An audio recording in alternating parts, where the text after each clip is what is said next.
Bharatiya Janata party media केंद्र में हार्दिक स्वागत करता हूं। साथियों, हमारे बीच में है श्री अनुराग ठाकुर जी, जो किसी परिचय के मोहताज नहीं हैं। जम्मू कश्मीर से भी इनका पुराना नाता रहा है। देश के युवाओं के दिल की धड़कन है। पूर्व में केंद्रीय मंत्री रह चुके हैं, बीसीसीआई के अध्यक्ष रह चुके हैं और भारतीय जनता युवा मोर्चा के राष्ट्रीय अध्यक्ष रह चुके हैं। इनकी लोकप्रियता का अनुमान इस बात से लगाया जा सकता है कि 5वीं बार भी सांसद हैं और पर्सनली स्पीकिंग बहुत डाउन टू अर्थ हैं। अब मैं सीधे तौर पे अनुराग जी से निवेदन करूंगा, सुनील सेठी जी हमारे मुख्य प्रवक्ता। साथियों,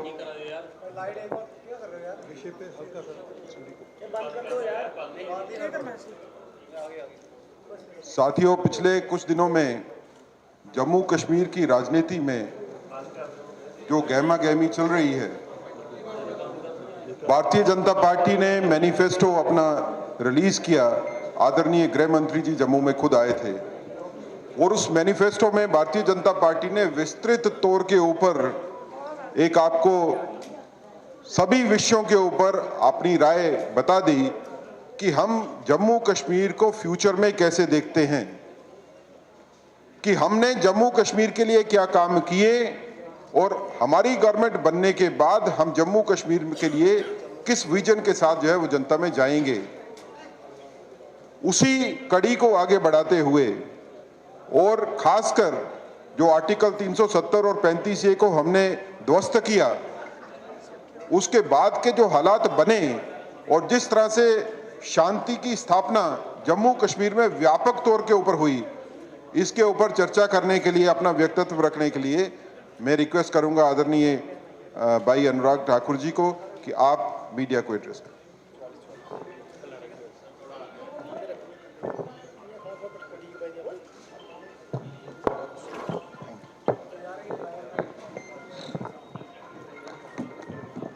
बंद करो ना, बैठ खड़ी यार, लाइट बंद कर दो भैया, डिस्टर्ब कर रही है सारा। ये ना मोबाइल अपने 2 मिनट के लिए तो साइलेंट पे कर लें।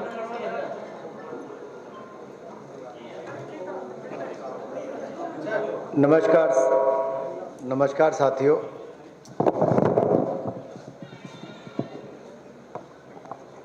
जम्मू कश्मीर से गहरा नाता इसलिए भी है कि जब पार्टी ने मुझे राष्ट्रीय अध्यक्ष बनने का अवसर दिया था तो पहला मुद्दा राष्ट्रीय अध्यक्ष युवा मोर्चा के नाते हमने जम्मू कश्मीर में हो रहे पथरावबाजी, अलगाववाद, सैनिकों पर हमले और आम जनमानस की हत्या, इसको उठाया था। और उस समय यूपीए की सरकार ग्रेटर ऑटोनॉमी की बात करती थी। हमने उस समय आंदोलन भी किया और 2011 में जम्मू कश्मीर के श्रीनगर में लाल चौक पर तिरंगा झंडा फहराने के लिए भी आए थे। अपने देश के कई राज्यों से यात्रा गुजरी कलकत्ता से कश्मीर की, कहीं तिरंगा झंडा फहराने पे रोक नहीं लगी। लेकिन ये कांग्रेस नेशनल कॉन्फ्रेंस उस समय भी थी, केंद्र में यूपीए और यहाँ एनसी की सरकार, इनका गठबंधन ये दिखाता है कि इन्होंने उस समय भी तिरंगा झंडा लहराने का विरोध किया, जेल में डाल दिया, यातनाएं हम सबको सहनी पड़ी और आज ये लोग फिर धारा 370 को वापस लाने की बात करते हैं। डॉक्टर भीमराव अंबेडकर जी धारा 370 के खिलाफ थे। वो धारा 370 नहीं चाहते थे, लेकिन ब्लंडर ऑफ नेहरू देखिए, ब्लंडर ऑफ नेहरू देखिए, एक के बाद दूसरी गलती जम्मू कश्मीर को लेकर करते चले गए। उसका खामियाजा जम्मू कश्मीर के लोगों को 7 दशकों तक सहना पड़ा। 45,000 लोगों की हत्याएं यहां तक कर दी गई। देश के अन्य राज्य जहां आगे बढ़ रहे थे, यहां बॉम्ब शेलिंग से लेकर आतंकवाद, अलगाववाद, पथरावबाज की घटनाओं से यहां के लोग जान गंवा रहे थे। कश्मीरी पंडितों पर यातनाएं करके उनको पलायन के लिए मजबूर किया गया। हमने तब भी कहा था डॉक्टर श्यामा प्रसाद मुखर्जी जी के समय कि एक देश में दो संविधान, दो प्रधान, दो विधान नहीं हो सकते, दो निशान नहीं हो सकते। और जब हमारी सरकार बनी, हमने 5-6 अगस्त 2019 को धारा 370 को सदा सदा के लिए समाप्त कर दिया है। और मैं नेशनल कॉन्फ्रेंस कांग्रेस के लोगों से, पीडीपी से कह देना चाहता हूं, ये सदा सदा के लिए धारा 370 समाप्त हो गई है। अब कोई इसको वापस नहीं ला सकता है। क्यों वापस लाना चाहते हैं एनसी कांग्रेस और क्यों लाना चाहते हैं? क्योंकि ये वापस पथराववाद, अलगाववाद, आतंकवाद में जम्मू कश्मीर को झोंकना चाहते हैं।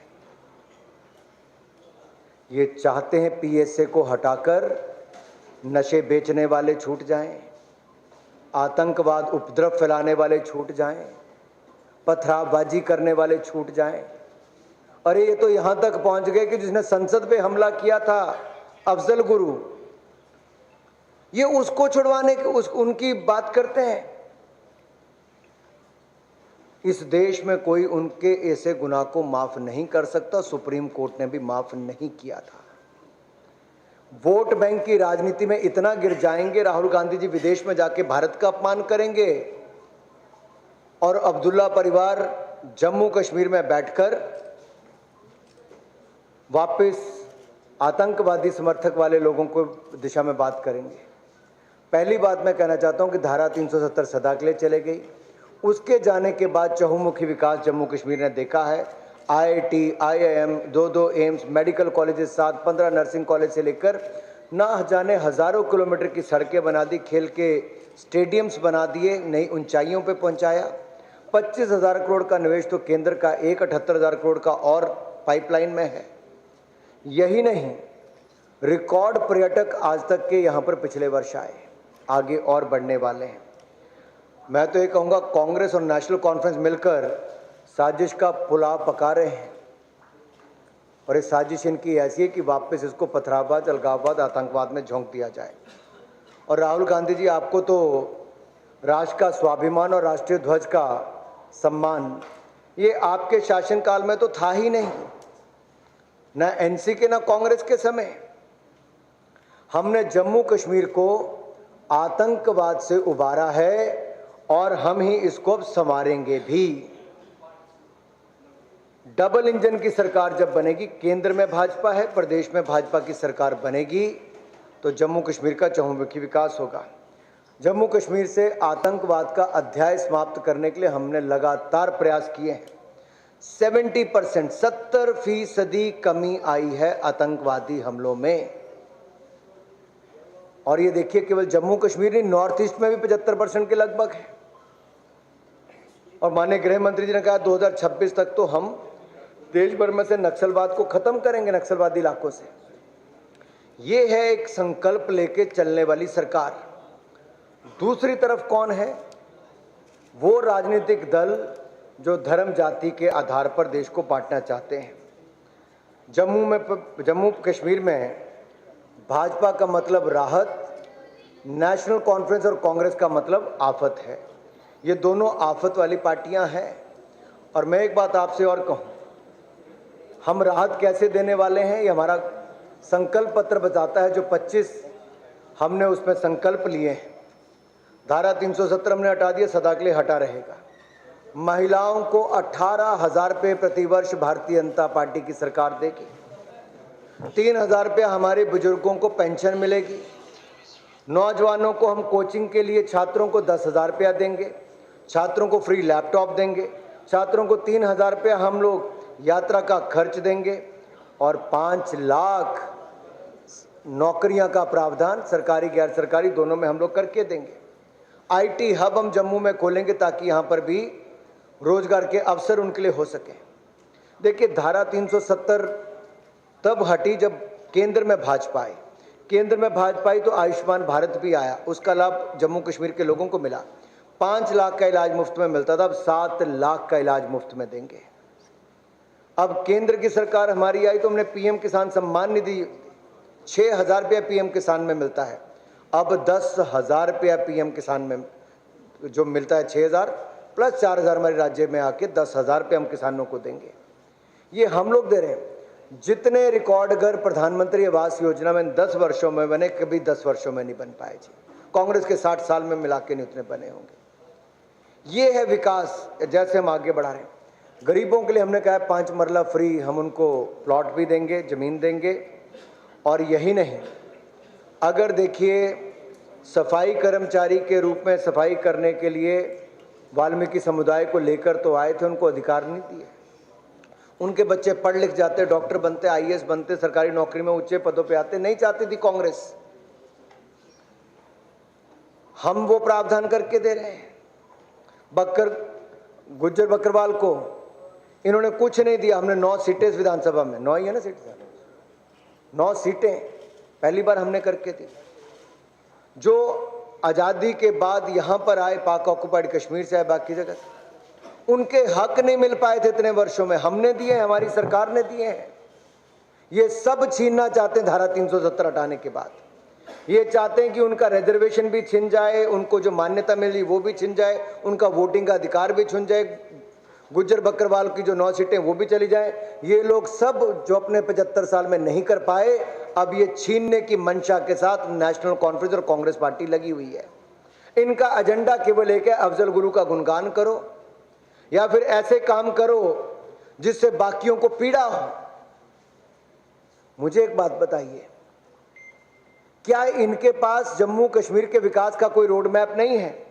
इनके पास कोई रोड मैप नहीं है, इसीलिए तो शंकराचार्य जी के मंदिर का नाम भी बदलकर तख्ते सुलेमान करना चाहते हैं। ऐसी कौन सी मजबूरी है, कौन सी मजबूरी है राहुल गांधी जी की और उमर अब्दुल्ला जी की कि शंकराचार्य जी के मंदिर का नाम बदलना पड़ जाए?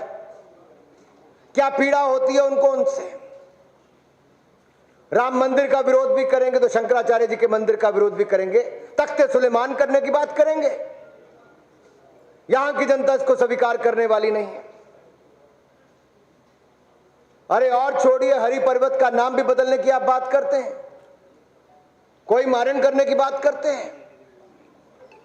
क्या मजबूरी है चुनाव के समय इस तरह की बातें करने की? ये लोग बांटो और राज करो की राजनीति जो आज तक अंग्रेज करते आए थे, कांग्रेस और नेशनल कॉन्फ्रेंस ने उस पर किया है। उमर अब्दुल्ला जी चुनाव लड़ने से भयभीत थे, हार जाएंगे, फिर लगा कहीं एक सीट से लड़ूंगा तो भी हार जाऊंगा। अब 2-2 पे लड़ रहे हैं भाई। अरे भाई, हारने आओगे तो दोनों पे भी हार जाओगे। सवाल ये खड़ा होता है कि आज अफजल गुरु याद क्यों आता है? सवाल ये खड़ा होता है कि आज शंकराचार्य और हरिपर्वत का नाम बदलने का नाम क्यों किया जाता है?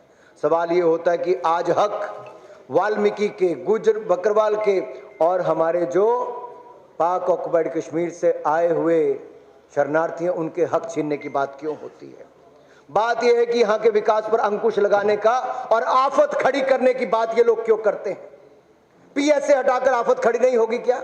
मैं जम्मू के पत्रकारों से पूछता हूं, क्या आपके यहां पर नशे की समस्या, अगर कोई नशा बांटता है, बेचता है, तो क्या उसको गिरफ्तार नहीं करना चाहिए? कोई उपद्रव मचाता है तो उसको गिरफ्तार नहीं करना चाहिए? अरे पीएसए बना ही इसलिए है। तो क्यों यह करना चाहती है कांग्रेस और नेशनल कॉन्फ्रेंस और विपक्षी दल? क्यों जम्मू कश्मीर को फिर आफत खड़ी करना चाहते हैं? ब्लंडर ऑफ नेहरू से भी मुक्ति बड़ी मुश्किल से पाई थी, ब्लंडर ऑफ अब्दुल्लास एंड गांधीस और मंजूर करने के लिए हम तैयार नहीं हैं।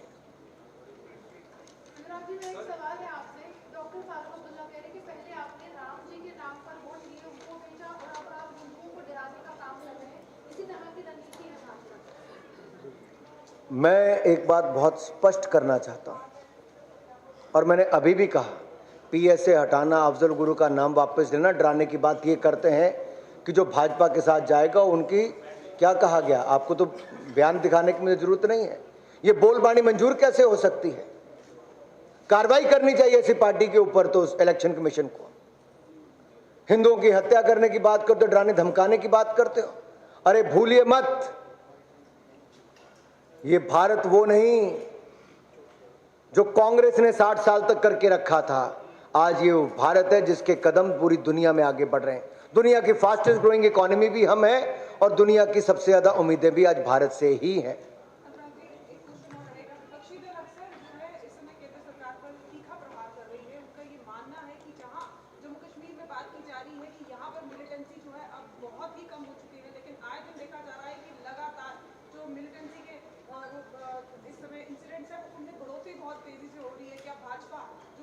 इंसर्जेंसी को बढ़ावा देने के लिए बैठी है? मैं दो बातें बड़ी स्पष्ट करता हूं। आतंकवाद, अलगाववाद के खिलाफ मोदी जी और भारतीय जनता पार्टी की सरकार हम लगातार इस पे काम कर रहे हैं। 70% अगर इस पे कमी आई है तो मोदी सरकार के।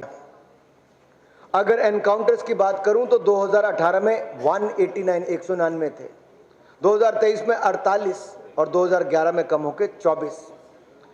सिविलियंस, इनके समय आज तक फौज की और सिविलियंस की 45,000 लोगों की हत्याएं हुई, और अगर मैं केवल 2018 का आंकड़ा लूं तो उस समय 55 की सिविलियंस की हत्या हुई, 2023 में 14 की। तो कैसे ग्राफ कम आया है?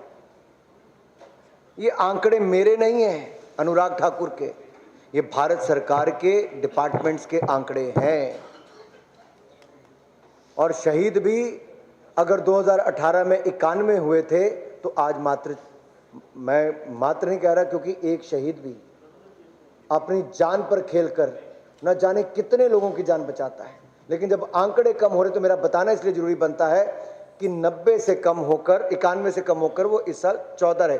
हमारा प्रयास है कि वो बिल्कुल भी ना हो। आतंकवाद को भी जड़ से मिटाएंगे, हमारे किसी सिक्योरिटी पर्सनल की कोई जान ना जाए, शहादत ना हो, उस दिशा में भी हमारे प्रयास हैं। और जो स्टोन पेल्टिंग थी भाई साहब, कितनी थी?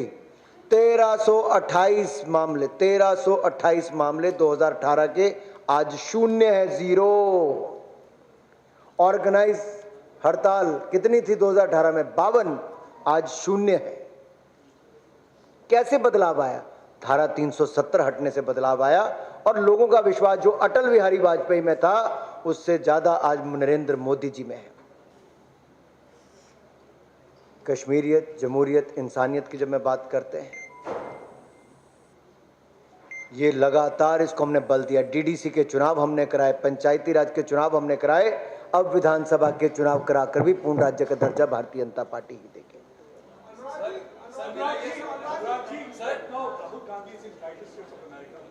Once again, he's trying to project Prime Minister analysis in that line. He said that ever since the election results have been declared, the fear of BJP and Prime Minister has vanished. He said Prime Minister had been trying to target nationalism. And he went to the extent of saying that how RSS has been trying to influence and increase and influence by infiltrating into ये नेहरू गांधी परिवार की विशेषता रही है, कुछ कमियां भी हैं।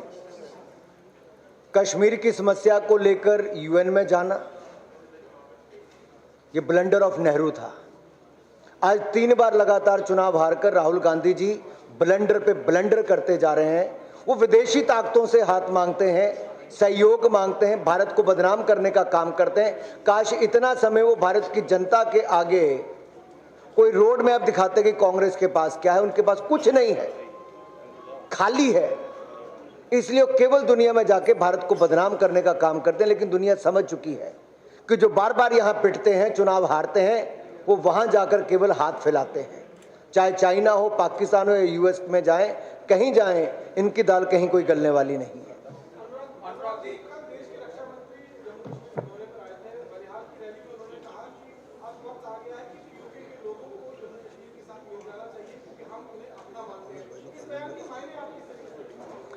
देखिए, राज्यसभा, लोकसभा सदन, दोनों सदनों का एक रेजोल्यूशन है। पाक अधिकृत कश्मीर भारत का अभिन्न अंग था, है और रहेगा। केवल जरूरत इतनी है कि वहां के लोग भी अब देख रहे हैं कि धारा 370 हटने से कितना बड़ा बदलाव आया है। खुशहाली, अमन, चैन, लोगों के जीवन में जो पथराव फेंकते थे, आज वो लैपटॉप पकड़ने का काम करते हैं। वो रोजगार, स्वरोजगार के अवसर, शॉल बुनने का काम करते हैं। वो टूरिज्म को बढ़ावा देने का काम करते हैं। आज उनको लगता है अगर सुख, चैन, शांति के साथ ये आगे बढ़ सकते हैं। धारा 370 with the abolition of Article 370, we have seen peace, progress, prosperity in the state of Jammu Kashmir. शांति, खुशहाली और विकास हमने यहाँ देखा है। और इसको देखकर जहाँ जम्मू कश्मीर के लोग खुश हैं, वहाँ पर पाक अधिकृत कश्मीर के लोग भी खुश होकर वापस भारत का अभिन्न अंग बनना ही चाहेंगे। और हम चाहेंगे कि उस क्षेत्र का भी भला हो, वहाँ के लोगों का भी भला हो। आपने जेलों की बात की, लेकिन डॉक्टर फारूक अब्दुल्ला साहब का ये कहना है कि जेलों से निकाल के हमारे विपरीत जो जो है भाजपा उन अलगाववादी नेताओं को जो है वो खड़ा कर रही है, तो भाजपा जो है वो दोहरा मापदंड जो है वो अपना रही है हमारे खिलाफ। देखिए, दो बातें बहुत स्पष्ट नजर आती हैं। नेशनल कॉन्फ्रेंस, कांग्रेस और पीडी की राजनीति रही बैलेट की तरफ नहीं ले जाना, बुलेट की तरफ लेकर जाना है। लोकतंत्र को बल नहीं देना, अलगाववाद को बल देना। हम आतंकवाद मुक्त करना चाहते हैं, वो अलगाववाद और आतंकवाद को वापस लाकर आफत खड़ा करना चाहते हैं। अरे इससे बड़ा पल क्या होगा कि लोग बंदूक छोड़कर, बुलेट छोड़कर बैलेट की ओर आ रहे हैं, लोकतंत्र को अपना रहे हैं। लेकिन डर ये है, अब एक के बाद दूसरी सीट आने पे भी हार का डर सता रहा है और अभी से बहाने ढूंढने शुरू कर दिए। कभी ईवीएम के बहाने खोजते थे, आज उम्मीदवारों के बहाने खोजने शुरू कर दिए।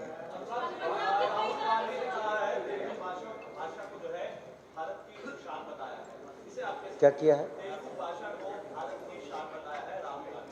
हमारे लिए सभी भाषाएं, प्रधानमंत्री जी ने एक बार नहीं कई बार कहा है, बंगाली हो, तेलुगु हो, तमिल हो, कन्नड़ हो, मलयालम हो, गुजराती हो, हिंदी हो, पंजाबी हो, बंगाली हो, कश्मीरी हो। अरे भाई, हमने तो जम्मू कश्मीर में 2 ही लैंग्वेज थी, कौन सी थी भाई बताओ? उर्दू और अंग्रेजी। यहाँ अब हमने हिंदी हो, डोगरी हो, बाकी सब पार्लियामेंट से लेके यहाँ तक कर दिया। हम बांधते नहीं हैं, हम तो बड़े दिल के साथ राजनीति करने वाले हैं। अटल जी ने कहा था, छोटे मन से कोई बड़ा नहीं होता, टूटे मन से कोई खड़ा नहीं होता। Thank you, thank you.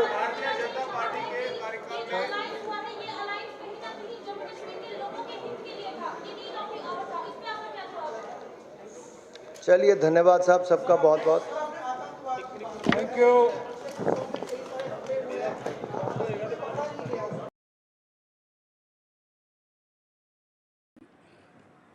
बोलो भारत माता की, भारत माता की।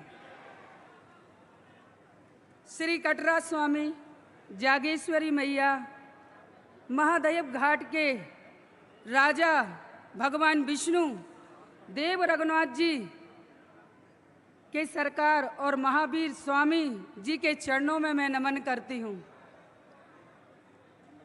मैं चंद लाइनों में अपनी बात शुरू करना चाहती हूँ कि हो गई है पीर पर्वत सी पिघलनी चाहिए, हो गई है पीर पर्वत सी पिघलनी चाहिए। इस हिमालय